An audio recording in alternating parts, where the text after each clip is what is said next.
The blood-soaked letter trembled in Zara Hadley's hands as she stumbled through the tall prairie grass, her tears blurring the terrible words that had changed everything. Behind her, black smoke billowed from what remained of her family's homestead, the flames reaching hungrily toward the vast Wyoming sky of 1876. Zara's lungs burned as she pushed forward, her once pristine blue calico dress now torn and stained with ash and blood none of it her own. The morning had begun like any other on their modest farm outside Sweetwater Springs. Her father had been tending the livestock while her mother prepared breakfast. Then the riders came, 6 men, faces obscured by bandanas, demanding something her father claimed not to have. Zara had hidden in the root cellar, trembling as gunshots shattered the peaceful morning.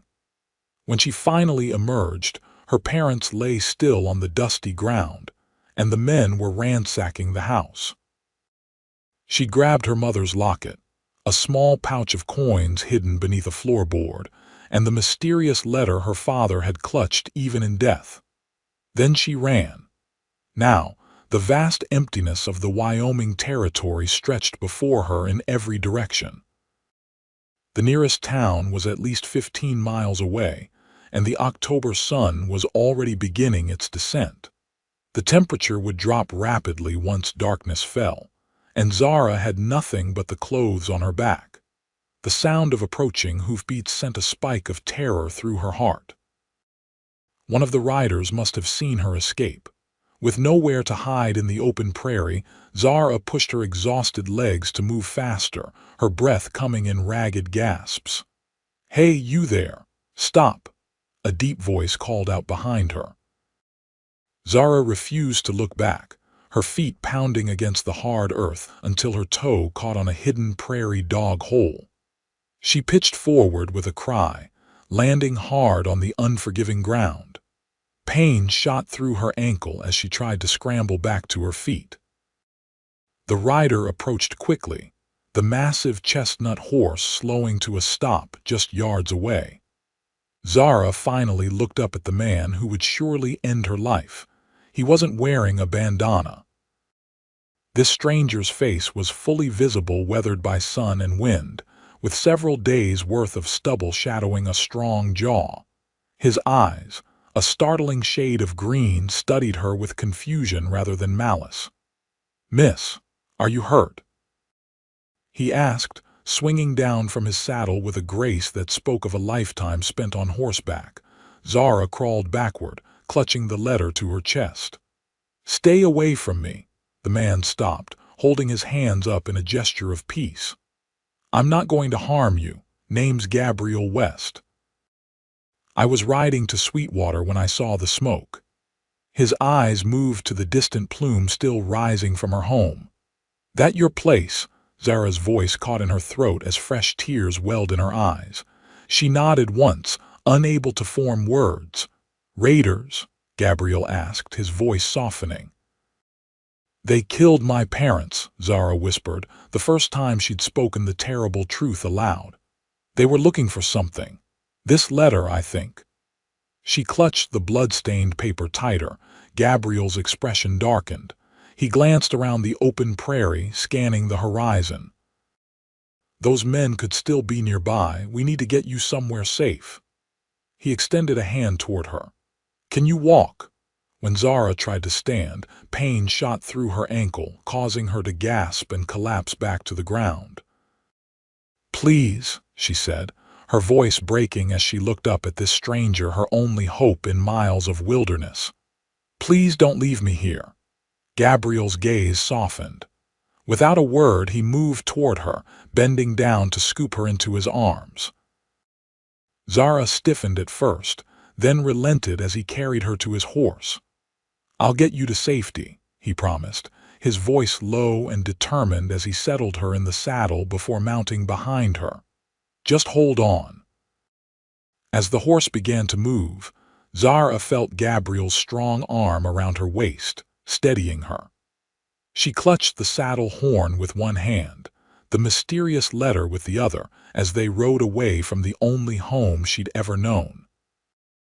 Gabriel didn't look back, his eyes fixed on the horizon ahead, but Zara couldn't tear her gaze from the distant smoke until it disappeared from view entirely. "Where are we going?" Zara finally asked, her voice barely audible over the rhythmic pounding of hooves. "There's a line shack about 5 miles from here. We can rest there tonight, figure out our next move come morning," Gabriel replied, his breath warm against her ear. "You got family in Sweetwater?" Zara shook her head. "No, no one." The truth of her complete aloneness hit her anew, bringing fresh tears to her eyes. "Don't worry," Gabriel said, seeming to sense her despair. "I won't abandon you." As they rode across the vast prairie, the setting sun painted the landscape in hues of gold and crimson. Under different circumstances, Zara might have found it beautiful. Now it only reminded her of fire and blood. "Were you a friend of my father's?" she asked after a long silence. Gabriel hesitated. "No, miss, I'm just passing through these parts." "Then why are you helping me?" Another pause. "Because it's the right thing to do."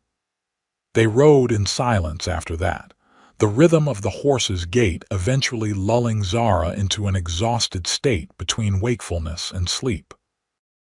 The horrors of the day played behind her eyelids whenever she fully closed them, so she fought to stay alert, focusing instead on the steady heartbeat she could feel through Gabriel's chest, where her body rested against his.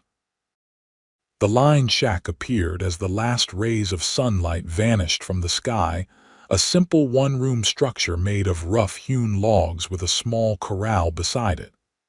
Gabriel dismounted first, then carefully lifted Zara down. Her ankle throbbed painfully when she tried to put weight on it. "Lean on me," he instructed, supporting her as they made their way to the door. Inside, the shack was sparse but clean: a bunk against one wall, a small table with 2 chairs, a cast iron stove, and a few shelves stocked with basic provisions.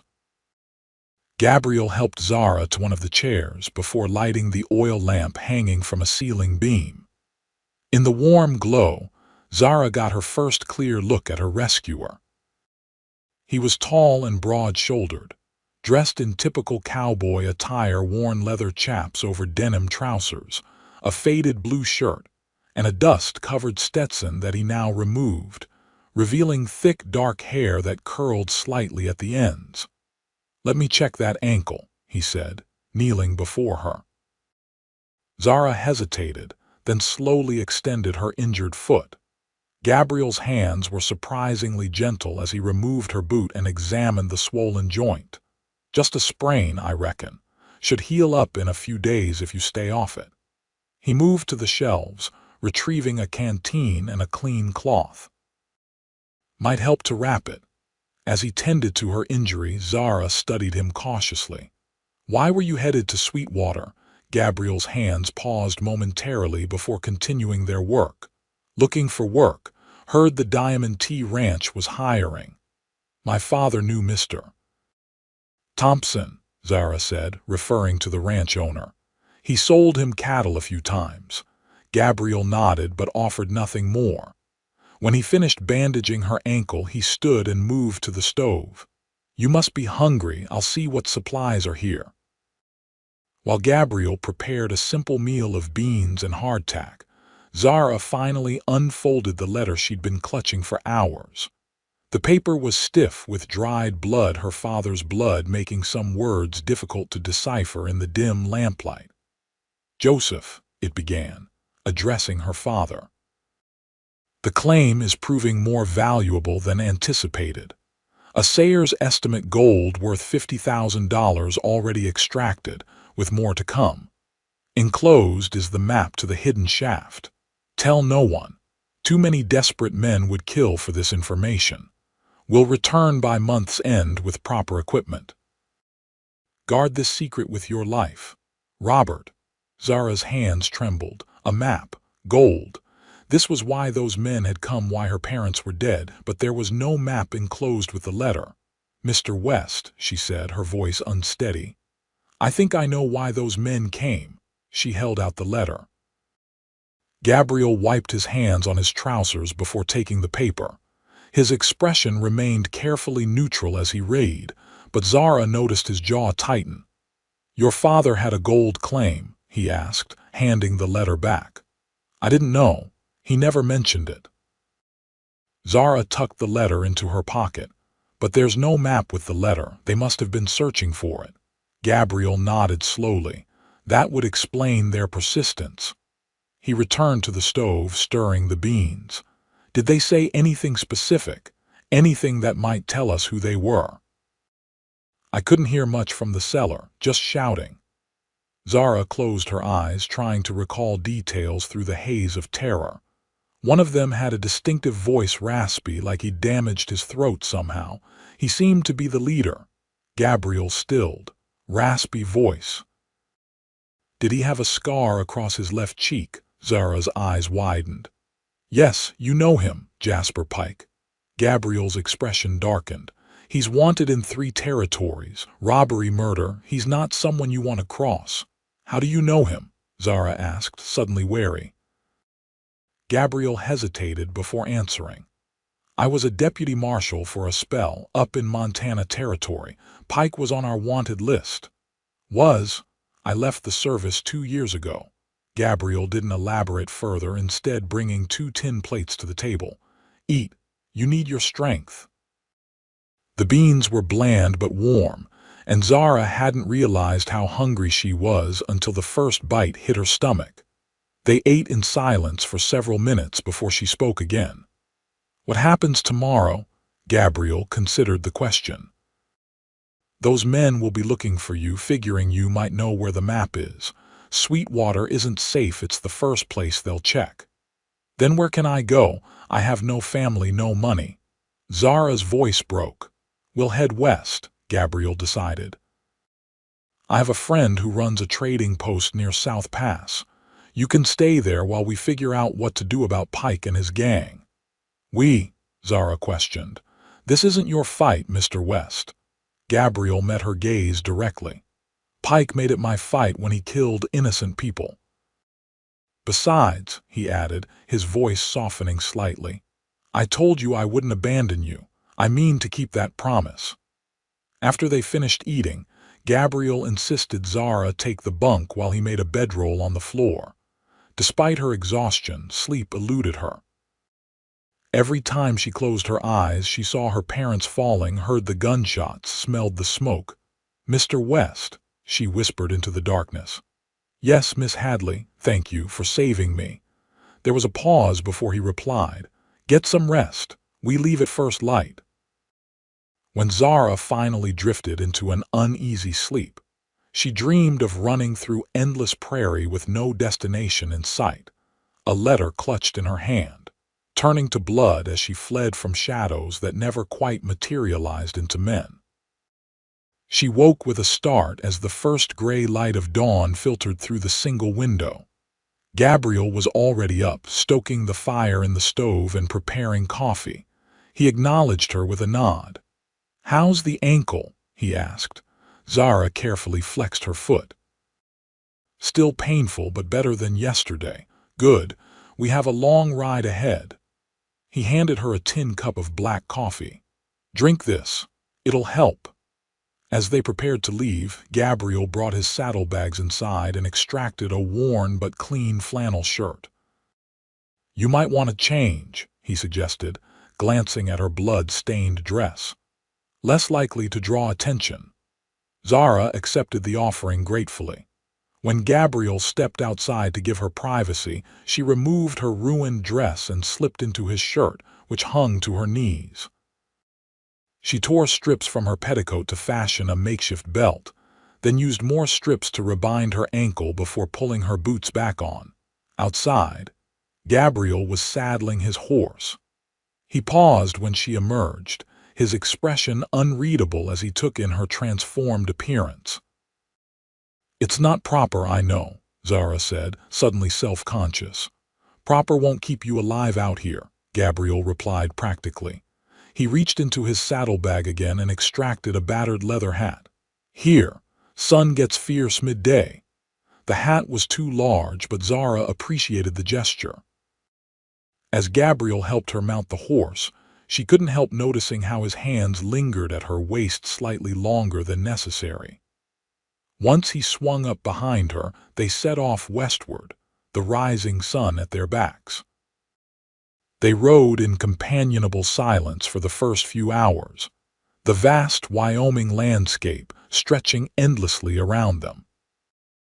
Zara had never ventured far from the homestead before, and despite the circumstances, she found herself marveling at the beauty of the untamed wilderness, rolling hills covered in prairie grass that rippled like a golden ocean in the breeze, distant mountains sharp against the clear blue sky. "How far is this trading post?" she finally asked as they stopped to rest the horse near a small stream. "3 days' ride if the weather holds," Gabriel replied, helping her down. "We'll need to be careful. Pike knows these lands well." While the horse drank, Gabriel produced jerky and hardtack from his saddlebags. "Not much of a lunch," he apologized, offering her a share. "I'm not complaining," Zara assured him. After a moment's hesitation, she added, "May I ask you something personal, Mr. West?" He arched an eyebrow but nodded. "Why did you leave the Marshalls?" Gabriel's jaw tightened. He seemed to debate whether to answer before finally speaking. "I was tracking a fugitive. Followed him to a homestead similar to yours. I didn't know he had hostages inside." His voice grew quieter. "By the time the shooting stopped, the fugitive was dead. So was the family he'd been hiding with, a woman and her young daughter." Zara's heart ached at the pain evident in his face. "It wasn't your fault." "I pulled the trigger," Gabriel said flatly. "After that, I couldn't wear the badge anymore." Before Zara could respond, Gabriel tensed, his head turning sharply toward a copse of trees about 100 yards distant. "Get behind me," he ordered, drawing his revolver in one fluid motion. Zara's heart pounded as she scrambled to obey. "What is it?" "Someone's watching us." Gabriel's voice was barely above a whisper. "When I say run, get to the horse." Seconds stretched into an eternity as Gabriel stared at the trees, his body coiled like a spring. Suddenly, a covey of prairie chickens burst from the foliage, startling them both. Gabriel exhaled slowly, lowering his gun. "Just birds." "You're sure?" Zara asked, still trembling. "No," he admitted. "But we can't stay here. Let's move." They continued westward at a faster pace, Gabriel frequently glancing behind them. By mid-afternoon, dark clouds had gathered on the horizon, and a chill wind picked up. "Storm coming," Gabriel observed grimly. "We need shelter." As if nature had heard his concern, the first fat raindrops began to fall. Within minutes, it was a downpour. Gabriel urged the horse forward, searching the landscape for any sign of refuge. Through the curtain of rain, Zara spotted a dark shape in the distance. "There," she pointed. "Is that a structure?" Gabriel squinted through the deluge. "Looks like an abandoned homestead. Let's check it." The building turned out to be a small, dilapidated cabin, its door hanging from one hinge. Gabriel dismounted first, drawing his gun before entering to ensure it was truly abandoned. When he signaled the all clear, he helped Zara inside, then went back out to bring the horse under the partial shelter of what remained of a lean-to. Inside, the cabin was musty but dry. A stone fireplace dominated one wall, and though the cabin had clearly been empty for some time, there was still a stack of firewood beside it. "Lucky break," Gabriel commented, shaking water from his hat. He set about building a fire while Zara explored the single room. There wasn't much: a broken chair, a crude table, the remnants of a rope bed frame with no mattress. But in a corner, partially hidden by debris, she found an old trunk. Curious, she opened it to discover several moth-eaten blankets. "Mr. West," she called. Look what I found. Gabriel glanced over from where he was coaxing flames from kindling. Good find. We can dry our clothes and get warm. As the fire grew, casting a golden glow throughout the cabin, Zara became acutely aware of how her wet clothing clung to her body. Gabriel seemed to realize her discomfort. "I'll step outside while you change into something dry," he offered, turning toward the door. "But you're soaked too," Zara protested, "and it's still pouring." Gabriel hesitated. "I'll manage. Don't be foolish, we can." Zara blushed, unable to complete the thought. Gabriel cleared his throat. "I'll turn my back. You can wrap yourself in a blanket until your clothes dry." This compromise seemed reasonable. Zara waited until Gabriel faced the wall before quickly stripping off the wet flannel shirt and her remaining undergarments. She wrapped a blanket tightly around herself, then hung her clothes on a makeshift line Gabriel had strung near the fire. "Your turn," she said, keeping her eyes averted as Gabriel removed his own sodden clothing down to his long underwear, which he kept on out of propriety. Once they were both huddled by the fire, wrapped in scratchy blankets, the awkwardness slowly dissipated. The rain drummed steadily on the roof, creating a strangely peaceful atmosphere despite their circumstances. "Tell me about yourself, Mr. West," Zara said, breaking the comfortable silence. "You know my story, but I know very little about you." Gabriel prodded the fire with a stick. "Not much to tell. Grew up in Missouri. Father was a blacksmith. Mother died when I was young. Left home at 16 to find my fortune out west." A faint smile touched his lips. "Still looking for it." "And after the Marshalls, what did you do?" "This and that. Cowboying mostly. Drove cattle up from Texas a few times. Worked as a scout for wagon trains heading to Oregon." He shrugged. "I'm good with horses, decent with a gun, fair hand at tracking. Skills that keep a man employed out here." "No family of your own?" Zara asked, then immediately regretted the personal question. Gabriel's expression closed slightly. "No, this isn't the kind of life that lends itself to settling down." A comfortable silence fell between them again, broken only by the crackling of the fire and the persistent rain. Zara found herself studying Gabriel's profile, the strong line of his jaw, the small scar above his right eyebrow, the way the firelight played in his green eyes.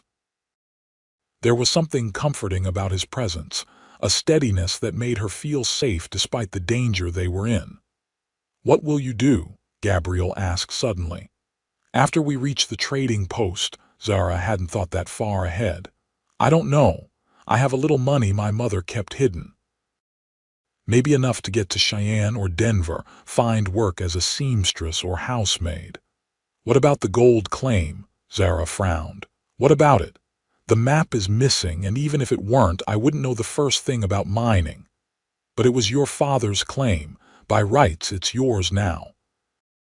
"Rights mean little when men like Pike are willing to kill for gold," Zara replied bitterly.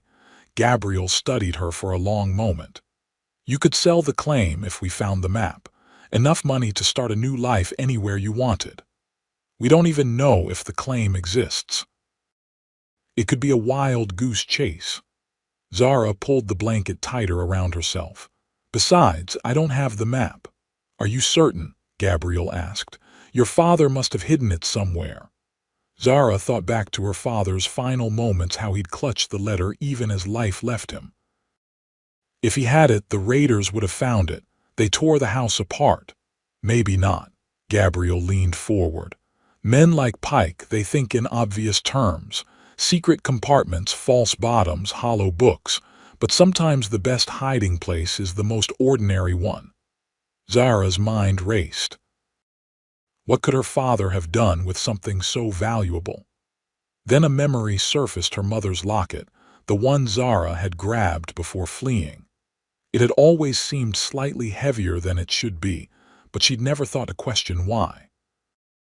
With trembling fingers, Zara reached into the pocket of her drying clothes and extracted the gold locket. It was a simple oval with a floral design etched on the front. She'd opened it many times before to view the tiny portrait of her mother as a young woman, but now she examined it more carefully. "The back seems thicker than it should be," she murmured, turning it over in her palm. Gabriel moved closer, their shoulders touching as he peered at the locket. "May I?" Zara handed it to him.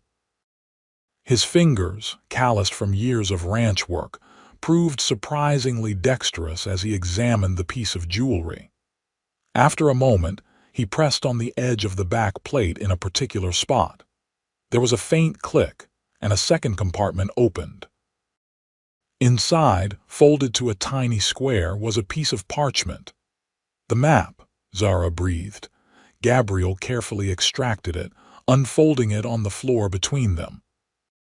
The map was crude but detailed, showing landmarks, distances, and finally, the location of a mine shaft marked with an X near a place labeled Devil's Backbone. "I know this area," Gabriel said, his voice low with excitement. "It's about 30 miles northwest of South Pass. Rough country, but accessible." Zara stared at the map, emotions warring within her. This small piece of parchment had cost her parents their lives, yet it also represented her future, a chance at independence in a world where women had few options. "If this claim is as rich as the letter suggests," Gabriel continued, "you'd never have to work as a servant or rely on the kindness of strangers. You could build a new life on your own terms." Zara looked up at him, suddenly realizing how close they were sitting. She could see flecks of gold in his green eyes, feel the warmth radiating from his body. "Why are you helping me?" she asked again, her voice barely above a whisper. "The truth this time." Gabriel held her gaze. "When I saw you running across that prairie, something inside me shifted. I've been drifting for years, not letting myself get attached to anyone or anything. But I couldn't ride past you, couldn't leave you there." The intensity in his eyes made Zara's breath catch.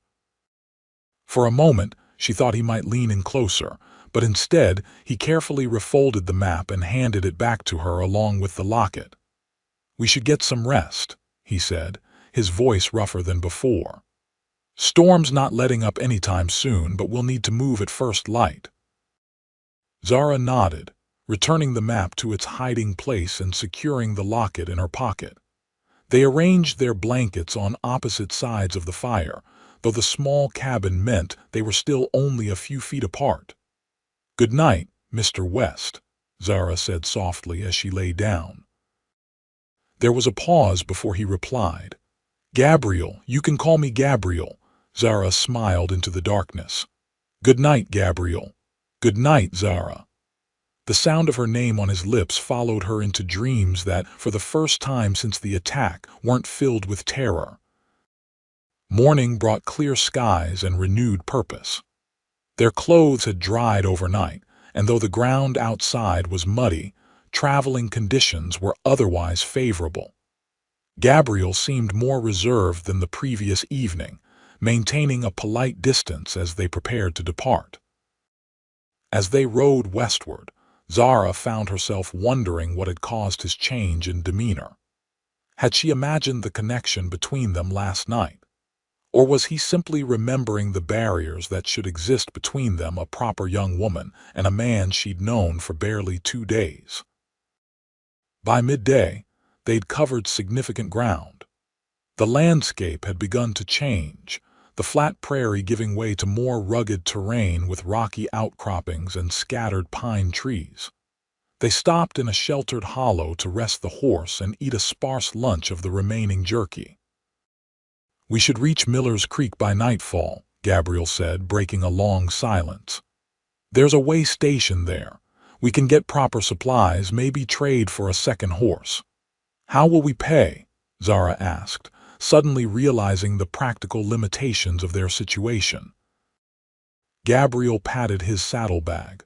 "I've got some money saved, not much but enough to see us through to the trading post." Zara frowned. "I can't keep accepting your charity."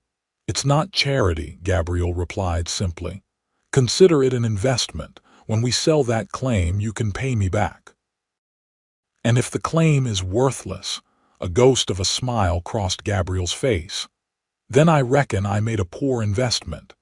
As they prepared to continue their journey, Gabriel suddenly froze, his hand moving instinctively to his holster. "What is it?" Zara whispered, fear clutching at her heart. "Riders," Gabriel replied tersely, "coming fast from the east." Zara turned to see a cloud of dust on the horizon, still distant but approaching rapidly. "Pike, can't tell yet, but we can't outrun them with both of us on one horse." Gabriel's mind seemed to be racing. "There's a stand of trees about half a mile ahead. We'll make for that, try to lose them in the rough ground beyond." They mounted quickly, Gabriel pushing the horse harder than before. As they neared the trees, the sound of pursuit grew louder. Gabriel reined in at the edge of the small forest. "I need you to listen carefully," he said, his voice urgent but controlled. "I'm going to create a diversion. You take the horse and keep heading west. Follow the creek bed, it'll lead you to the way station eventually." "What? No," Zara protested. "I'm not leaving you, you have to." Gabriel's expression was unyielding. "If they catch you, they'll kill you. If they catch me, I at least have a fighting chance." Before Zara could argue further, Gabriel leaped from the saddle, grabbing his rifle from its scabbard. "Go, now." Torn between fear and loyalty, Zara hesitated only a moment longer before taking the reins. "I'll send help from the way station," she promised. Gabriel nodded once, then disappeared into the trees. Zara urged the horse forward, following the creek as instructed. Behind her, she heard Gabriel's rifle crack twice, followed by shouts of confusion from their pursuers. The plan seemed to be working. The sounds of pursuit divided, with some continuing after her while others diverted toward Gabriel's position. Zara leaned low over the horse's neck, urging more speed as she navigated the increasingly rocky terrain. A shot rang out, much closer than before.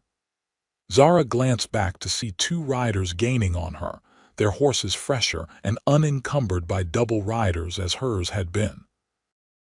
Another bullet whizzed past her ear, causing the horse to shy violently. Ahead, the creek bed narrowed between steep embankments. It was her only chance.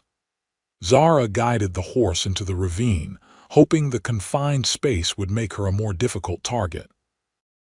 The gamble worked. The pursuing riders were forced to slow as they entered the narrow passage. The ravine twisted and turned, eventually opening onto a broader valley. Zara spotted a plume of smoke in the distance, the way station. With renewed hope, she urged her exhausted mount forward. Behind her, hoofbeats pounded closer. A bullet struck a rock near her head, sending fragments flying. Her horse stumbled but recovered, foam flecking its mouth from exertion. The way station materialized ahead, a sturdy log building with a stable and corral beside it. Several horses were hitched outside and figures moved in the yard. Zara cried out for help as she approached, waving frantically. Two men emerged from the building, rifles raised. When they saw a woman being pursued, they immediately took defensive positions. One fired a warning shot that caused Zara's pursuers to rein in sharply. "That's far enough," the older of the two men shouted. "This is private property." Zara's horse nearly collapsed as she pulled up in front of the way station. One of the men helped her dismount while the other kept his rifle trained on the riders, who hovered at a distance, clearly reassessing their options. "Those men are trying to kill me," Zara gasped, her voice ragged from fear and exhaustion. "Don't worry, miss. They won't come any closer if they value their hides," the older man assured her. He was gray-haired and weathered, with kind eyes that reminded Zara of her father. "I'm Jim Haskell.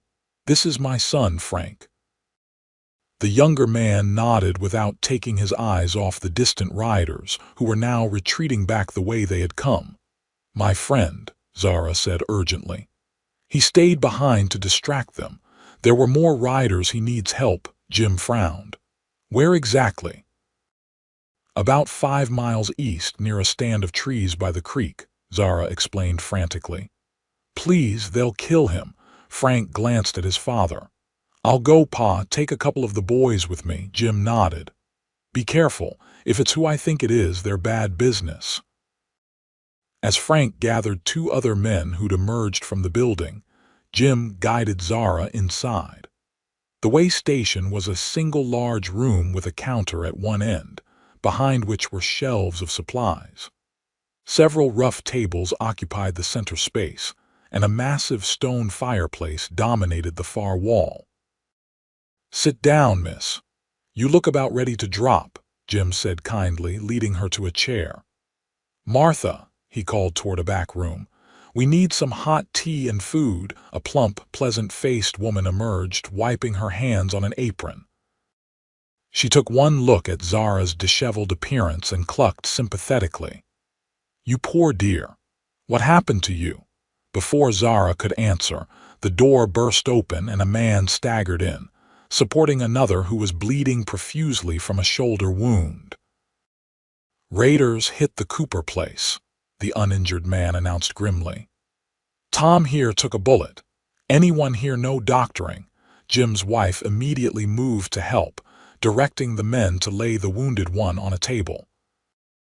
Zara watched, momentarily forgotten in the commotion, as Martha efficiently cleaned and bandaged the injury. "Raiders are getting bolder," Jim commented, returning to Zara's side with a mug of tea. "Used to be they'd avoid settlements, stick to hitting lone travelers or isolated homesteads. Now they're targeting established ranches." "Are they the same ones that were chasing me?" Zara asked, accepting the tea gratefully. "Likely so. Gang led by a man named Pike has been terrorizing this part of Wyoming for months." Zara's hands trembled at the confirmation. "They killed my parents yesterday, burned our home." Jim's expression softened with sympathy. "I'm sorry, miss. What's your name?" "Zara Hadley. My friend who helped me is Gabriel West." Recognition flickered in Jim's eyes at Gabriel's name, but before Zara could question it, the door opened again. Frank entered, supporting a limping Gabriel whose face was streaked with blood from a gash on his forehead. "Gabriel!" Zara cried, leaping to her feet and rushing to his side. Despite his obvious pain, Gabriel's face lit up when he saw her. "You made it. Good girl. Sit him down here," Martha directed, having finished with her first patient. "Let me see that head wound." As Martha cleaned the gash, Gabriel explained what had happened. "I led most of them on a wild chase through the trees, but one fellow was smarter than the rest. Circled around and nearly got the drop on me. We had a disagreement about whether my skull needed ventilation." His attempt at humor fell flat as he winced during Martha's ministrations. "You're lucky it's just a graze," the woman scolded. "Head wounds bleed something fierce, but this isn't deep. Your leg's the bigger concern." Zara hadn't noticed the dark stain on Gabriel's trousers until Martha mentioned it. "You were shot." "Bullet went clean through the meat of my thigh," Gabriel said dismissively. "I've had worse shaving." "Men," Martha muttered, shaking her head as she cut away the blood-soaked fabric to reveal the wound, "always making light of serious injuries." While Martha treated Gabriel, Jim brought Zara a plate of stew and bread. "Eat," he encouraged. "You look half-starved." Zara realized she was ravenous. The stew was simple but delicious, and she ate quickly while keeping one eye on Gabriel. When Martha finished bandaging his leg, Gabriel thanked her, then turned to Jim. "We need to talk, Haskell," he said, his voice low. "Privately." Jim nodded, helping Gabriel to a corner table far from the other occupants of the way station. Zara followed, unwilling to be separated from Gabriel again. "I thought you left the territory," Jim said once they were seated. "After what happened with the Donovan gang." "I did," Gabriel replied. "Circumstances brought me back." "Those circumstances have anything to do with Jasper Pike?" Gabriel's eyes flicked to Zara, then back to Jim. "Pike's gang hit the Hadley place yesterday, killed her parents, burned everything. They're after something specific." "The map," Jim guessed, surprising them both. "How did you know?" Zara asked. Jim sighed heavily. "Because Robert Caldwell stopped here 3 weeks ago on his way to your father's homestead. He mentioned a partnership in a gold claim, said it would make them both rich men." "Robert," Zara repeated. "The man who wrote the letter to my father." Jim nodded. "Good man, Caldwell. Prospector for 20 years, finally hit the mother lode. But word gets around, especially when a man starts buying expensive equipment." "Pike found out," Gabriel concluded. "Must have. Caldwell never made it back this way." "Word is, a body was found near Medicine Bow. That might have been him, but it was too damaged for proper identification." Zara felt sick. More death because of the gold claim. "We need to get to South Pass," Gabriel said.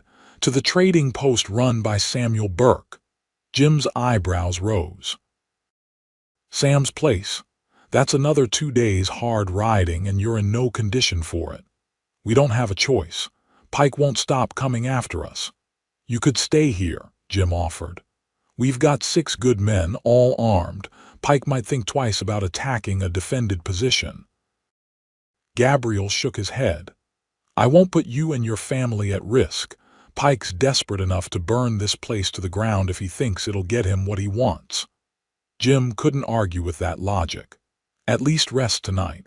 I'll arrange for fresh horses in the morning and supplies." Gabriel started to protest, but Martha appeared at the table with a stern expression. "Don't even think about leaving tonight, young man. That leg needs at least 12 hours rest, or you'll be bleeding all over Wyoming territory." Gabriel knew better than to argue with a determined frontier woman. "Yes, madam." As darkness fell, the way station transformed. Lamps were lit, casting a warm glow throughout the room. Several travelers arrived, filling the tables with boisterous conversation. Martha served a hearty supper to all, refusing payment from Gabriel and Zara. "Jim told me what happened to your family," she explained quietly to Zara. "This meal's on the house." After supper, Jim showed them to a small room off the main building. "It's not much," he apologized, "but it's private and has a real bed." Martha put fresh linens on it. Gabriel looked uncomfortable. "I can sleep in the main room with the other travelers."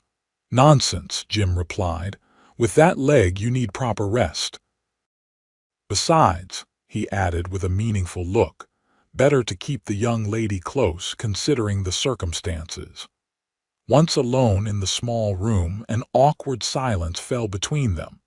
The space contained only a narrow bed, a washstand with a pitcher and basin, and a single chair. "You take the bed," Gabriel said immediately. "I'll manage with the chair." "Don't be ridiculous," Zara protested. "Your leg needs proper elevation." Martha was very clear about that. "It wouldn't be proper," Zara interrupted, a flash of anger surprising them both. "My parents are dead, men are trying to kill us both, and you're worried about propriety." Gabriel seemed taken aback by her outburst. After a moment, his expression softened. "You're right. Forgive me." The anger left Zara as quickly as it had come, leaving exhaustion in its wake. "There's nothing to forgive. You've risked your life for me, a complete stranger." "You're not a stranger anymore," Gabriel said quietly. Their eyes met, and something unspoken passed between them. Zara felt her heart quicken. The moment was broken when Martha knocked at the door, bringing clean bandages and a jar of salve. "For his leg," she explained to Zara. "Change the dressing in the morning." After Martha left, they worked out a compromise. Gabriel would take the bed, but only after Zara had rested for a few hours. She was too tired to argue further, and soon found herself drifting off to the sound of Gabriel's steady breathing from the chair beside the bed. Sometime in the night, Zara woke to find Gabriel had indeed moved to the bed, but was staying carefully on the far edge, leaving as much space between them as possible. In the dim moonlight filtering through the small window, she studied his profile relaxed in sleep. He looked younger, the hardness of his features softened. Without conscious thought, Zara reached out, her fingers lightly touching a lock of hair that had fallen across his forehead. Gabriel stirred but didn't wake. Zara drew her hand back, confused by the feeling stirring within her. 2 days ago, he'd been a complete stranger. Now, she couldn't imagine facing the future without him. Morning came too soon, announced by rooster crows and the smell of coffee brewing. Gabriel was already up when Zara opened her eyes, testing his injured leg gingerly. "How is it?" she asked, sitting up and smoothing her tangled hair. "Stiff, but serviceable," he replied. "Jim's saddling fresh horses for us. We should leave as soon as possible." Zara nodded, rising to help Gabriel change his bandage as Martha had instructed. His skin was warm beneath her fingers as she carefully applied the salve and wrapped the clean linen around his thigh. Neither spoke during the intimate process, but Zara was acutely aware of Gabriel's gaze on her face as she worked. Jim provided them with supplies: jerky, hardtack, coffee, and ammunition for Gabriel's guns. He also produced a simple dress for Zara, explaining that it had belonged to his daughter who had moved to California the previous year. "Can't have you traveling in men's clothing," he said with a kind smile. "People might get the wrong idea." Zara accepted the gift gratefully, changing in the privacy of their room while Gabriel spoke with Jim about the route ahead. The dress was plain brown calico, slightly large but serviceable, and far more appropriate than Gabriel's shirt. When she emerged, Gabriel's eyes widened slightly before he quickly looked away. The reaction gave Zara a strange flutter in her stomach.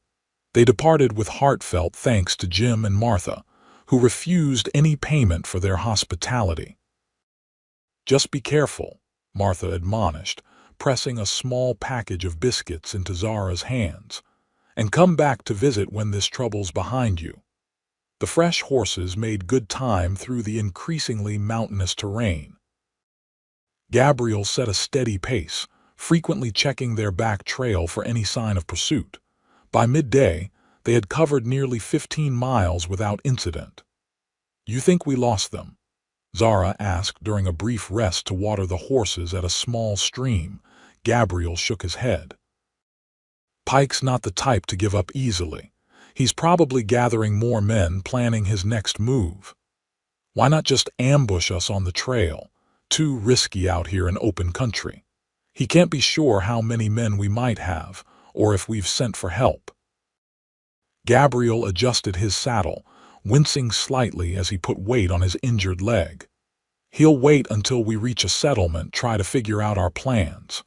And then," Gabriel's expression was grim, "then he'll come for the map with enough men to make sure he gets it."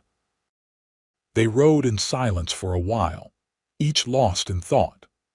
The landscape grew more dramatic as they progressed, towering pines replacing the scattered trees of the lower elevations, rocky cliffs rising in the distance. "It's beautiful," Zara commented, momentarily forgetting their danger as she took in the majestic scenery. Gabriel glanced at her, a faint smile softening his features. "Yes, it is." Something in his tone made Zara look at him sharply, only to find he wasn't looking at the landscape at all but at her. She felt heat rise to her cheeks and quickly looked away. "Tell me about your friend at the trading post," she said, changing the subject. "The one we're going to see." "Sam Burke. We served together in the Marshals. Good man in a fight, better at keeping his mouth shut." Gabriel's expression grew thoughtful. After I left the service, he decided to try his hand at trading, set up a post near South Pass to serve the mining camps and immigrant trains. Last I heard, he was doing well for himself. Will he help us? Without question. Gabriel's confidence was reassuring. Sam owes me his life, though he'd never admit it. Says I only saved him so he'd have to buy the drinks next time. The image of Gabriel in his martial days, risking his life to save a friend, resonated with what Zara already knew of his character. It was the same instinct that had driven him to help her, an inherent need to protect others, even at great personal risk. As evening approached, they found a sheltered spot to make camp near a small pond. Gabriel insisted on taking the first watch despite his injury, and Zara was too exhausted to argue. She fell asleep quickly, wrapped in a blanket Jim had provided. When Gabriel woke her for her watch, the moon was high overhead, casting silver light across the landscape. "Everything's quiet," he reported, settling his bedroll near the small fire. "Wake me if you hear anything unusual." Zara nodded, moving to sit on a fallen log where she could watch both the trail behind them and Gabriel's sleeping form. The night was peaceful, filled with the soft sounds of nature, crickets chirping, the occasional hoot of an owl, the gentle lapping of water at the pond's edge. As she gazed at the stars scattered like diamonds across the velvet sky, Zara found herself thinking about the future. If they reached the gold claim and it proved as valuable as Robert Caldwell had claimed, what then? She could sell it, move to a city, perhaps even open a small shop or taroom. But the thought brought no joy. In just 3 days, her entire world had changed. The simple life she'd known on the homestead was gone forever, along with her beloved parents. The only constant in this new, uncertain existence was Gabriel, a man she barely knew yet trusted implicitly. Morning brought another day of hard riding. Gabriel seemed more tense than before, frequently scanning the horizon with narrowed eyes. "What's wrong?" Zara finally asked. "It's too quiet," he replied. "Pike should have found our trail by now. Maybe he gave up." Gabriel's skeptical look was answer enough. They continued westward, following a narrow trail that wound through increasingly rugged terrain. By late afternoon, Gabriel pointed to a distant column of smoke rising from a valley ahead. "Burke's trading post," he announced. "We'll be there before dark." The relief Zara felt was tempered by Gabriel's continuing vigilance. As they descended into the valley, the trading post came into view, a substantial log building surrounded by several smaller structures, all enclosed within a sturdy palisade. "Looks more like a fort than a trading post," Zara observed. "Sam's always been cautious. Out here, that's what keeps you alive." They were spotted as they approached the gate. A man with a rifle called down from a watchtower. "State your business." "Tell Sam Burke that Gabriel West is here to collect on an old debt," Gabriel called back. There was a moment's pause before the gate swung open, revealing a broad-shouldered man with a thick beard and laughing eyes. "West, you old reprobate," the man boomed. "I thought you were dead." Gabriel dismounted carefully, mindful of his injured leg. Not for lack of trying on other people's parts. Sam Burke embraced Gabriel heartily, then turned his attention to Zara. "And who might this lovely lady be?" "Zara Hadley," Gabriel introduced her. "She's in trouble, Sam. We both are." Burke's expression sobered immediately. "Pike," Gabriel nodded. "Get inside, both of you. Whatever it is, we'll sort it out."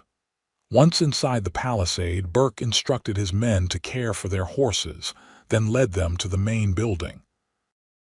The trading post was well stocked with supplies of all kinds: tools, foodstuffs, clothing, ammunition, and even luxuries like books and perfumes.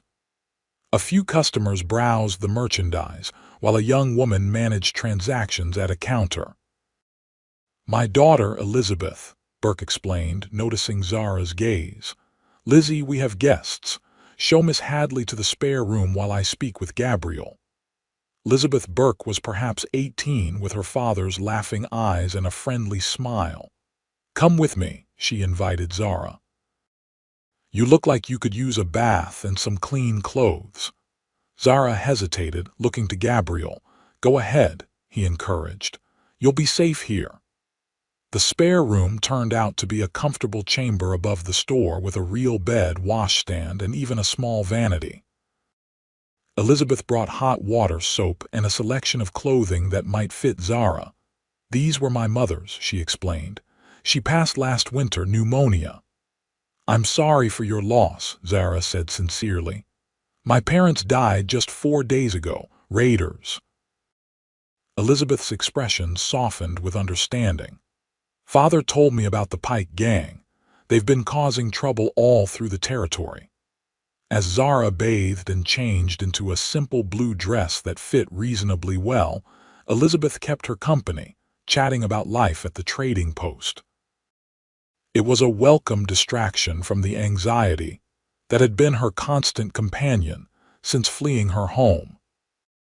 When Zara finally descended to the main floor, feeling human again with clean hair and fresh clothing, she found Gabriel and Sam deep in conversation at a table in a small dining area attached to the store.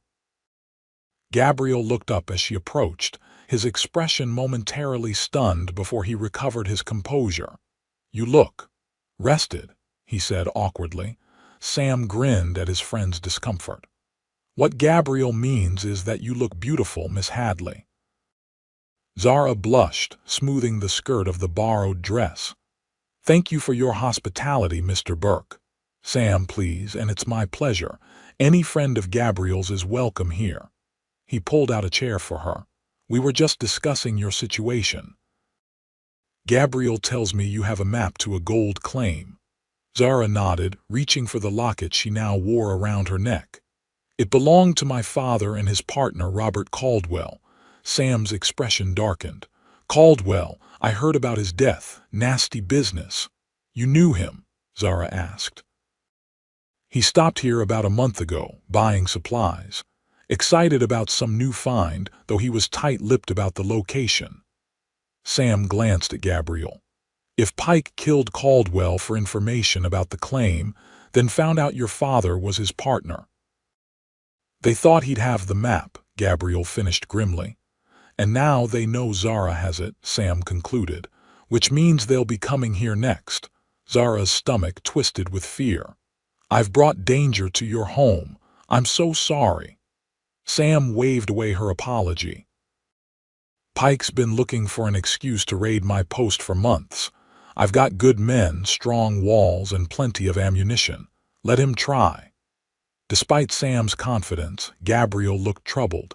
"We can't stay here, Sam. Too many innocent people could get hurt. Where will you go?" "The girl needs protection, and you're in no condition to provide it alone, not with that leg." Gabriel hesitated. "I was thinking we might try to reach the claim ourselves. According to the map, it's not far from here, maybe a day's ride into the mountains." Sam looked incredulous. "With Pike and his gang hunting you, that's suicide." "Not if they don't know where we've gone," Gabriel argued. "We could slip out before dawn, head northwest through the back country. By the time Pike realizes we're not here, we'll be at the claim." "And then what?" Sam demanded. "You're not a miner, Gabe. Even if you find the shaft, what good will it do you? We don't need to mine it. Just verify its existence and value. Then Zara can sell it to a legitimate mining company." Zara, who had been listening silently, finally spoke up. "Do I have any say in this plan?" Both men turned to her, looking slightly chagrined. "Of course you do," Gabriel said quickly. "It's your claim, your decision." Zara considered her options. Staying at the trading post meant endangering Sam, his daughter, and everyone else there. Fleeing to another town merely postponed the inevitable confrontation with Pike, but going to the claim directly, that was either brilliantly unexpected or utterly foolhardy. If we did go to the claim, she said slowly, how would we verify its value? Neither of us knows anything about mining. I do, Sam interjected. Before I was a marshal, I worked claims in California during the gold rush. I could go with you, assess the operation. Gabriel shook his head. You can't leave the trading post undefended. My foreman, Jenkins, is more than capable of running things for a few days. And I've got 15 men, all armed and loyal. A tense silence fell as Gabriel weighed the proposal. Finally, he nodded. We leave before dawn, just the three of us, traveling light and fast. The decision made, they turned to practical matters: supplies, weapons, the best route to avoid detection. Elizabeth joined them for a simple but hearty supper, during which Sam regaled them with stories of his and Gabriel's days as marshals. There was this one time in Deadwood, Sam began, eyes twinkling with mischief. Gabriel was tracking a counterfeiter who'd taken to dressing as a woman to avoid capture. Sam, Gabriel warned, but his friend ignored him. So Gabriel decides the only way to get close enough for an arrest is to pose as a suitor. You should have seen him, all dressed up in his Sunday best, bringing flowers to this widow who turned out to be a 6-foot-tall blacksmith with a beard he'd shaved off just that morning. Zara couldn't help laughing at the image, and even Gabriel eventually cracked a smile at the ridiculous memory. The point, Sam continued, wiping tears of mirth from his eyes, is that Gabriel always gets his man, or in this case, his gold claim. After supper, Elizabeth showed Zara back to the spare room. Gabriel, she explained, would be sleeping in a small chamber off the storeroom, close to the horses for their pre-dawn departure. Alone in the comfortable bed, Zara found sleep elusive despite her exhaustion. Her mind kept returning to Gabriel, his steadfast protection, his willingness to risk everything for her, the way his eyes had widened when he saw her in Elizabeth's mother's dress. In just 4 days, he had become the center of her world. Was it merely gratitude she felt, or something deeper? Before she could examine these feelings further, a soft knock at her door brought her fully alert. She rose, wrapping a shawl around her shoulders before opening the door a crack. Gabriel stood in the hallway, looking uncomfortable. "I'm sorry to disturb you," he said quietly. "But there's something we need to discuss before tomorrow." Zara opened the door wider, gesturing for him to enter. As he stepped into the small room, she was acutely aware of the impropriety of the situation: a man in her bedroom, late at night, with no chaperone. Yet after everything they'd been through together, such concerns seemed trivial. Gabriel remained standing near the door, maintaining a respectful distance. "I've been thinking about what happens after we reach the claim," he began. "If it's as valuable as we hope, I'll sell it," Zara replied, sitting on the edge of the bed. "Start a new life somewhere," Gabriel nodded. "That's sensible, but there's something you should consider." He hesitated, seeming to choose his words carefully. "A woman traveling alone with a substantial amount of money would be a target for every criminal from here to San Francisco." "I hadn't thought of that," Zara admitted. "You'll need protection, someone you can trust." Gabriel's gaze was intense, almost vulnerable. "I'd like to offer my services in that capacity." Zara studied him for a moment. "As my protector, as whatever you need me to be." The words hung in the air between them, laden with unspoken meaning. Zara's heart raced. "And what do you want in return? A percentage of the claim?" Gabriel looked genuinely offended. "I don't want your money, Zara." "Then what do you want?" He took a step closer, then seemed to think better of it and stopped. I want to know that you're safe, happy." He ran a hand through his hair in frustration. "I'm not explaining this well." "Try," Zara encouraged softly. Gabriel took a deep breath. 4 days ago I was drifting, going nowhere in particular, answering to no one. Then I saw you running across that prairie and something changed. For the first time in years I felt purpose, connection. The raw honesty in his voice moved Zara deeply. She rose from the bed, closing the distance between them. I feel it too, she whispered. This connection. It doesn't make sense, we barely know each other, but it's there. Gabriel's hand lifted, hovering near her face as if he wanted to touch her but wasn't sure if he should. I have no right to ask anything of you. My life has been complicated, dangerous. I'm not the kind of man a woman like you should tie herself to. Shouldn't I be the judge of that? Zara asked, her voice steadier than she felt. Before Gabriel could respond, a commotion erupted outside, shouting followed by a gunshot. They both froze, listening intently. Pike, Gabriel said grimly, moving to the window. They must have ridden through the night to get here so quickly. Zara joined him, peering out at the trading post yard now illuminated by lanterns. Men were running to defensive positions along the palisade wall. Sam's voice could be heard directing operations. What do we do?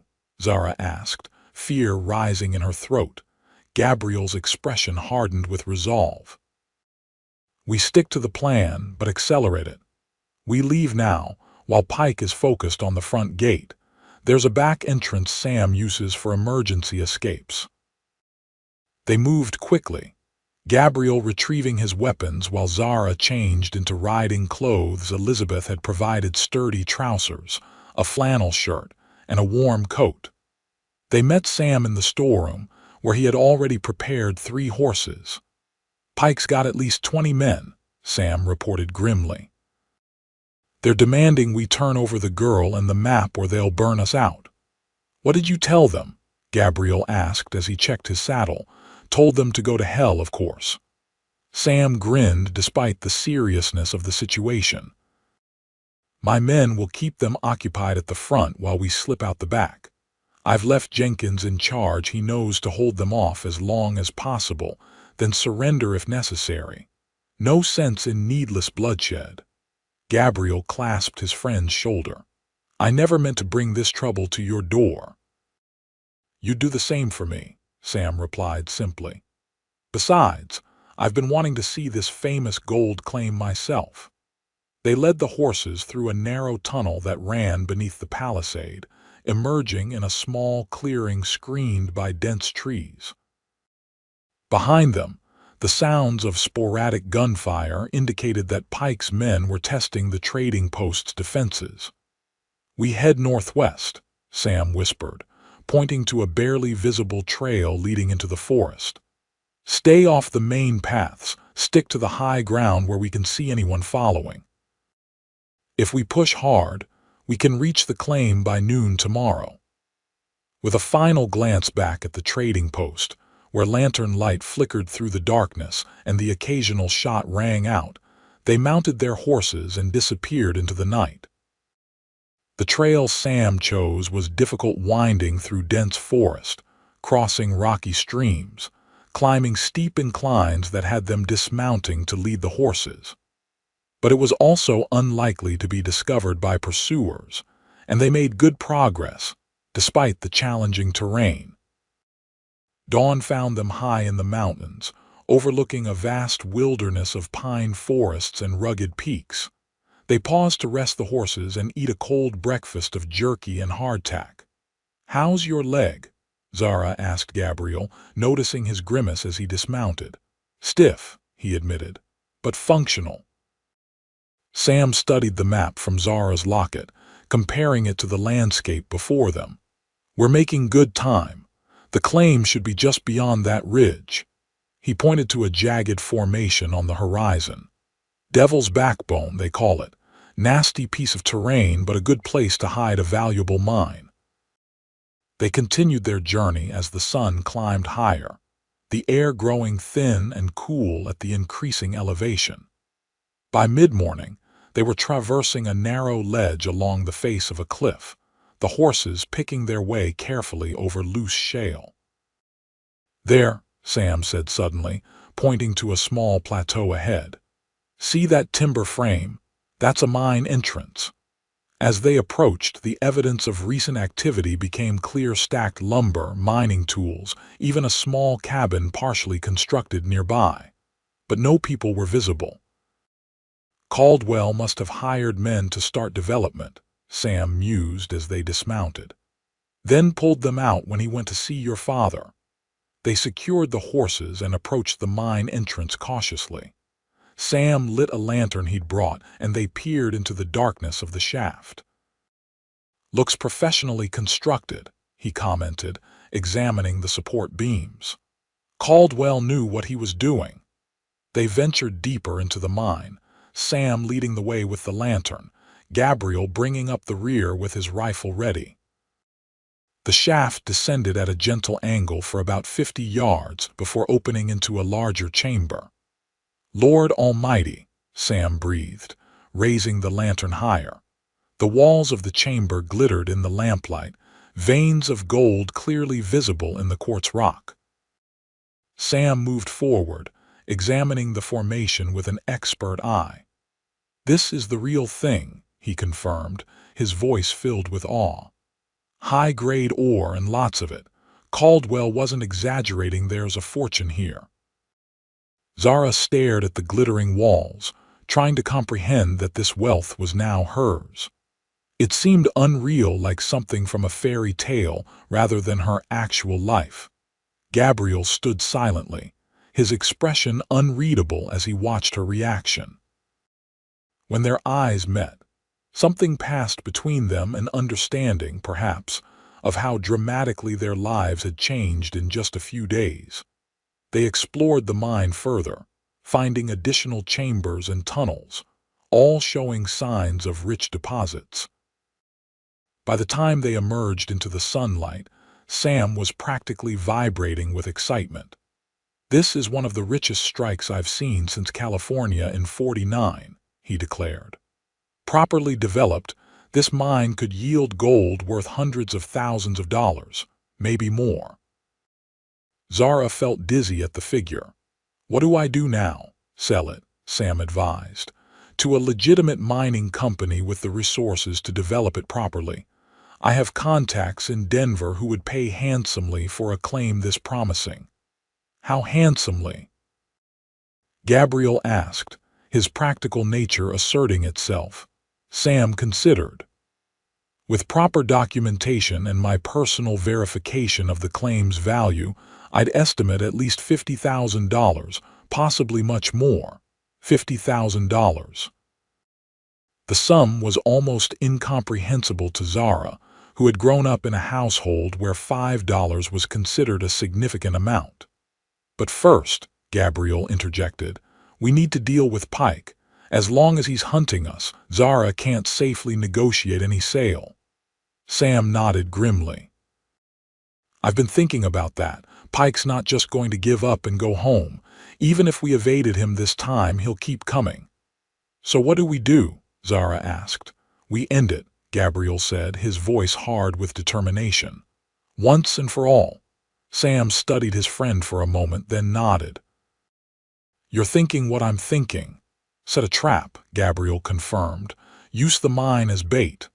"Wait," Zara protested.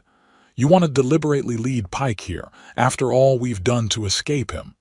"It's the only way," Gabriel explained gently. "Pike won't stop until he has the gold or he's dead." "Since we can't give him the gold." The implication was clear. Zara shivered despite the warm sun overhead.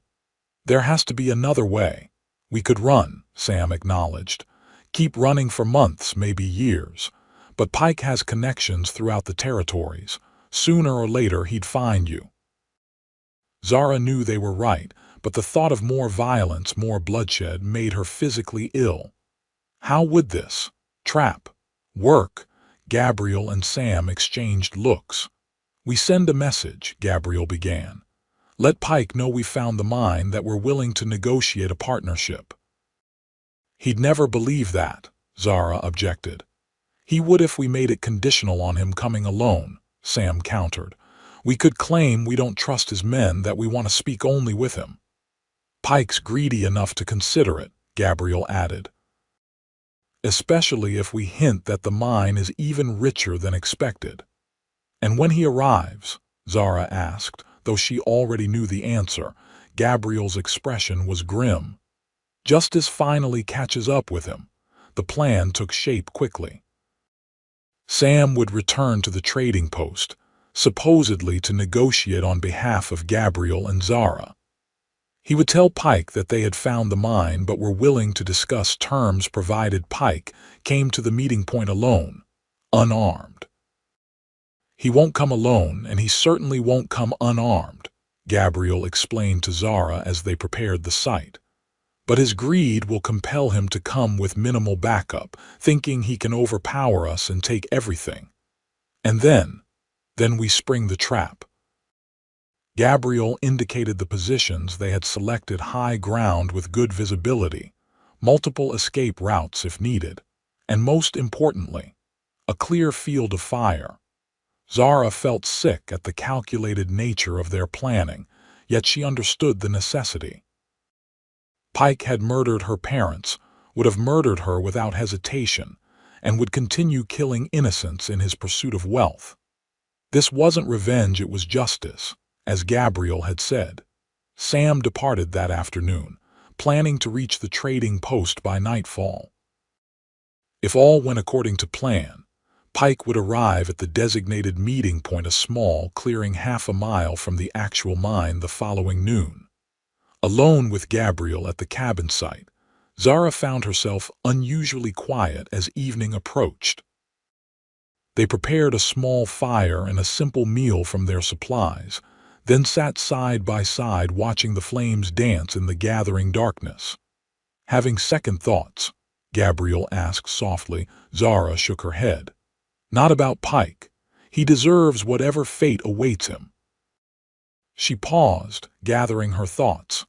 "I'm thinking about what comes after, about what all this means." She gestured vaguely toward the mine entrance. Gabriel waited patiently for her to continue. "A week ago, my future was set. I would help my parents with the homestead, eventually marry a local boy, have children, live and die in Sweetwater." Zara's voice trembled slightly. "Now everything's changed. I have options I never dreamed of. It's overwhelming." "What do you want?" Gabriel asked simply. The question caught Zara off guard. No one had ever asked her that before, not in such a direct, genuine way. What did she want? "I want." She hesitated, searching for the right words. "I want to honor my parents' memory, to build something meaningful, to never feel helpless again." She turned to look at Gabriel directly. "And I want to know if what I feel for you is real or just a product of these extraordinary circumstances." Gabriel's breath caught audibly. "What do you feel for me?" Zara's heart raced, but she forced herself to speak the truth. "Gratitude, certainly. Admiration for your courage and integrity. But also something deeper, something I've never felt before. When I'm with you, I feel whole, safe but not confined, free but not alone." Gabriel reached out slowly, taking her hand in his. "I've been drifting for years, Zara. Moving from place to place, job to job, never staying anywhere long enough to form attachments. I told myself it was because I didn't deserve peace after what happened with the Donovan family. But the truth is, I was afraid. Afraid of what? Of caring too much. Of having something precious that could be taken away." His fingers tightened around hers.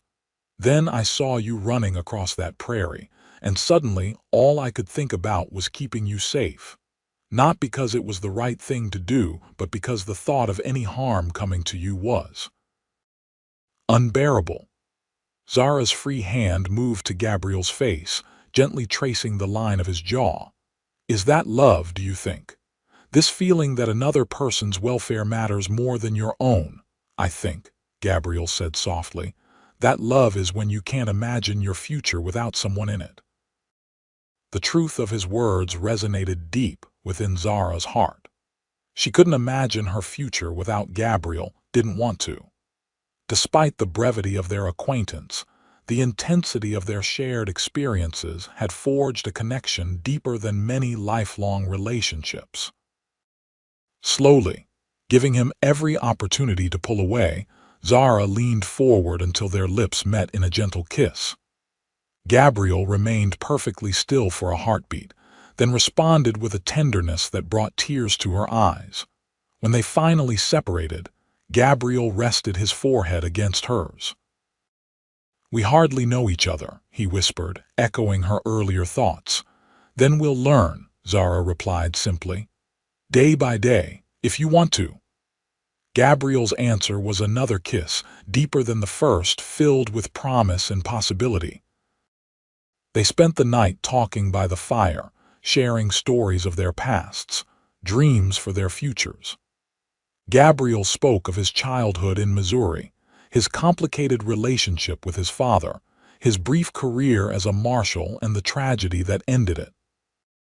Zara told him about growing up on the homestead, her mother's gentle wisdom, her father's unwavering work ethic. As dawn approached, they finally settled on a bedroll near the fire, Zara's head resting on Gabriel's shoulder, his arm protectively around her waist.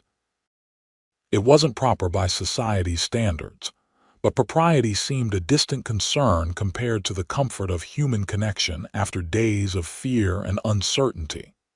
Morning brought renewed focus on the task at hand. They checked and rechecked their weapons, scouted the meeting location one final time, and rehearsed various scenarios depending on how many men Pike brought with him. "Stay hidden until it's over," Gabriel instructed Zara as noon approached. "No matter what happens or what you hear." Zara nodded, though the thought of Gabriel facing Pike alone terrified her. "Be careful," she pleaded, squeezing his hand one last time before taking her position in the dense underbrush 50 yards from the clearing. Gabriel concealed himself behind a large boulder at the edge of the meeting place, rifle ready. The minutes ticked by in agonizing slowness. Noon came and went with no sign of Pike or his men. Then, just as Zara was beginning to hope the outlaw had rejected the bait, she heard the distant sound of hoofbeats. Multiple riders, approaching from the east. Pike arrived with 3 men fewer than Gabriel had anticipated, which could be either good or bad. They dismounted cautiously at the edge of the clearing, guns drawn. Pike himself was instantly recognizable from Gabriel's description, tall and lean, with a vicious scar running down his left cheek and cold eyes that surveyed the clearing with predatory intensity. "West," Pike called out. "Show yourself. Burke said you wanted to talk business." Gabriel remained hidden, waiting for the outlaws to move further into the clearing. Pike gestured for his men to spread out and search the perimeter. "Come on, West. We know you're here. You and the Hadley girl." One of Pike's men moved dangerously close to Zara's hiding place. She held her breath, pressing herself flat against the ground beneath a dense thicket of brush.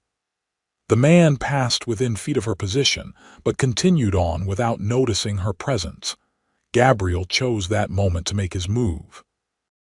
Rising from behind the boulder, rifle aimed, he called out, "That's far enough, Pike."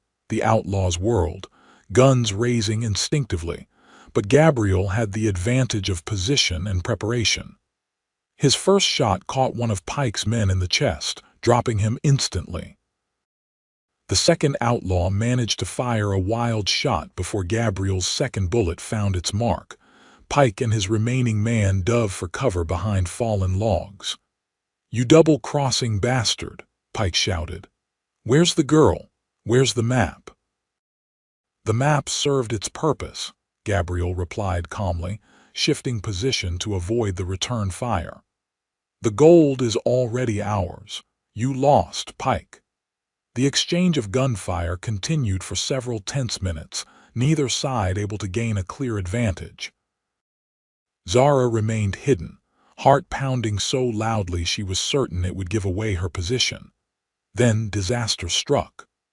The third outlaw, circling wide around the clearing, spotted Gabriel's position from behind.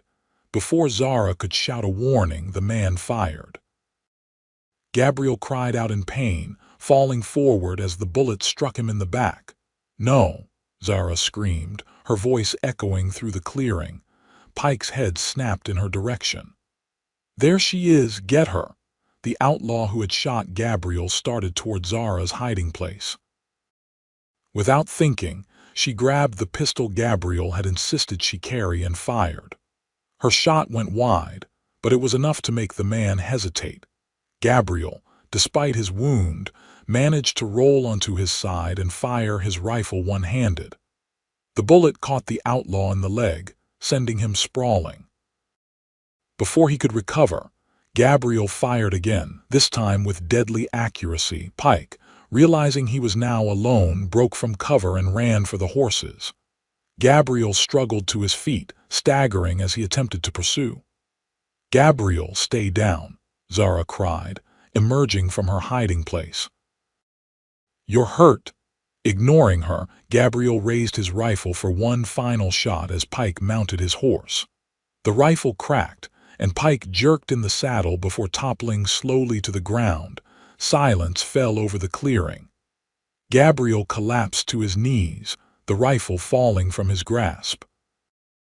Zara ran to him, tears streaming down her face as she saw the spreading bloodstain on his shirt. "You promised to be careful," she sobbed, helping him lie down on his side to avoid pressing on the wound. "I'm still alive, aren't I?" Gabriel managed a weak smile despite the pain. "Check Pike. Make sure he's down for good." Zara hesitated, unwilling to leave Gabriel's side, but the practicality of his request couldn't be denied. Picking up Gabriel's fallen pistol, she cautiously approached Pike's motionless form. The outlaw was alive but barely, Gabriel's bullet having struck him in the chest. His cold eyes fixed on Zara as she stood over him. "Should've killed you at the homestead," Pike gasped, blood bubbling at his lips. "Why did you kill my parents?" Zara demanded. "They would have given you the map if you just asked." Pike's laugh was a horrible, wet sound. "Witnesses complicate things." His eyes glazed, and with a final rattling breath, Jasper Pike departed this world. Zara felt no satisfaction, only a hollow emptiness as she returned to Gabriel. His face was pale, his breathing labored, but he was conscious and alert. "Pike," he asked. "Dead," Zara confirmed, kneeling beside him to examine his wound. The bullet had entered his back just below the right shoulder blade. There was no exit wound, which meant the bullet was still inside him. "We need to get you to a doctor," she said, her voice steadier than she felt. "Sam," Gabriel muttered. "He should be following Pike." As if summoned by his name, Sam Burke burst into the clearing at that moment, rifle ready. Taking in the scene, 3 dead outlaws, Gabriel wounded, Zara kneeling beside him, he quickly dismounted. "Pike got overconfident, just as we predicted," he commented, checking Gabriel's wound with practiced hands. "But this looks bad, Gabe, bullets deep. Can you get it out?" Zara asked anxiously. Sam shook his head. "Not here, not safely. We need to get him to town. There's a doctor in South Pass." They fashioned a travois from branches and blankets, securing Gabriel as comfortably as possible before beginning the journey down from the mountains. He drifted in and out of consciousness, the pain and blood loss taking their toll despite his incredible fortitude. The journey to South Pass was the longest of Zara's life. Every jolt of the travois brought a moan of pain from Gabriel. Every hour that passed increased the risk of infection. She rode beside him, constantly checking his condition, wiping his fevered brow with a damp cloth, murmuring words of encouragement. "Stay with me," she pleaded when his eyes fluttered closed for too long. "We have plans to make, remember, a future to build." South Pass City was little more than a mining camp that had grown into a small town. but it boasted a doctor with experience treating gunshot wounds. Dr. Patterson, a grizzled veteran of the Civil War, took one look at Gabriel and immediately ushered them into his clinic. "You got lucky," he pronounced after examining the wound. "Bullet missed the lung by a hair's breadth, lodged against a rib instead of penetrating deeper. The surgery was brutal but effective." Zara insisted on staying, holding Gabriel's hand as the doctor extracted the bullet and cleaned the wound. Gabriel bore the ordeal with remarkable stoicism, only once letting a cry of pain escape his lips. "He'll need rest," Dr. Patterson instructed when the operation was complete. "Lots of it. No traveling for at least 2 weeks, preferably longer." Sam arranged rooms for them at the town's single hotel, one for Gabriel, one for Zara, and one for himself. As the only unmarried woman in the establishment, Zara was the subject of curious glances, but Sam's presence as a respected trader and former lawman ensured she was treated with proper respect. For the next week, Zara barely left Gabriel's side, nursing him through fever and pain with unwavering dedication. Sam, meanwhile, handled practical matters, registering the mine claim in Zara's name at the local assayer's office, sending telegrams to his contacts in Denver about a potential sale, and ensuring that news of Pike's death spread throughout the territory. Gabriel improved steadily under Zara's care. By the 10th day, he was able to sit up in bed and take short walks around the room. His natural strength and the doctor's skilled treatment had averted the danger of infection, leaving only the slow process of rebuilding his strength. It was during this period of recovery that they truly got to know each other, not as rescuer and rescued, nor as partners in desperate flight, but as a man and woman with hopes, dreams, strengths, and flaws. Gabriel spoke of his desire to settle down, to build something lasting after years of transient existence. Zara shared her interest in opening a shop or taroom, creating a place of comfort and community in whatever town they chose to call home. They discussed the mine, the potential sale, the future it could provide. Sam reported that interest from mining companies was intense, with preliminary offers exceeding his original estimate of $50,000. "You'll be a wealthy woman," Gabriel commented one evening as they sat together in his room, watching the sunset through the window. "Able to go anywhere, do anything." Zara studied his face, noting the hint of uncertainty in his expression. "Does that worry you?" Gabriel hesitated. "I have nothing to offer a woman of means. No property, no profession beyond skills with a gun and horse." "You offered me your protection when I had nothing," Zara reminded him. "Your loyalty when I was a stranger, your heart when I was lost." She took his hand in hers. "Those things are worth more than gold." Relief washed over Gabriel's features. "I love you, Zara Hadley. I know it's fast, maybe even foolish, but I've never been more certain of anything in my life." "Then I must be equally foolish," Zara replied with a smile, "because I love you too." Their kiss was interrupted by a knock at the door. Sam entered, his expression unusually solemn. "There's a man here to see you, Zara. Says he's your father's lawyer from Cheyenne." The lawyer, Mr. Elliott, was a precise, methodical man who had handled Joseph Hadley's legal affairs for years. He had learned of the attack on the homestead and had been searching for Zara ever since. "Your father was a prudent man," Mr. Elliott explained, adjusting his spectacles as he opened his briefcase on the hotel room table. "He came to see me 3 weeks ago to update his will, specifically to include provisions regarding a mining claim he had recently acquired in partnership with Mr. Robert Caldwell." Zara exchanged glances with Gabriel, who had insisted on being present despite his still weakened condition. "In the event of both your parents' deaths," the lawyer continued, The homestead and all associated property, including the mining claim, passed to you as their sole heir. However, there was one specific condition regarding the claim. He extracted a document from his briefcase. Your father stipulated that should the claim prove valuable, 10% of all proceeds must go to the families of those who died in the Silver Creek mining disaster of 1873. Silver Creek, Sam interjected. That was Caldwell's first major operation. Gas explosion killed 12 miners, Mr. Elliot nodded. Mr. Caldwell apparently felt responsible, though the official investigation cleared him of negligence. Your father shared his friend's desire to make amends. Zara felt a surge of pride in her father's compassion. Of course I'll honor his wishes. Can you help arrange it? That's why I'm here, Mr. Elliot confirmed. I've already been in contact with most of the families. Once the claim sells, I can ensure the funds are properly distributed. The remaining details were quickly settled. Mr.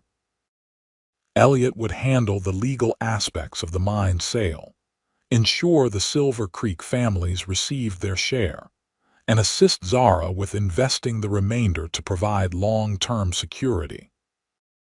As spring blossomed across the Wyoming Territory, bringing renewal to the land, Zara and Gabriel began building their new life together. The mine sold for an astonishing $75,000 to a Denver-based consortium, ensuring financial security beyond anything Zara had imagined. With Sam's guidance, they invested wisely in property and businesses that would provide steady income for years to come. But their most significant investment was in a small but thriving town on the Oregon Trail, a place called Hope Springs.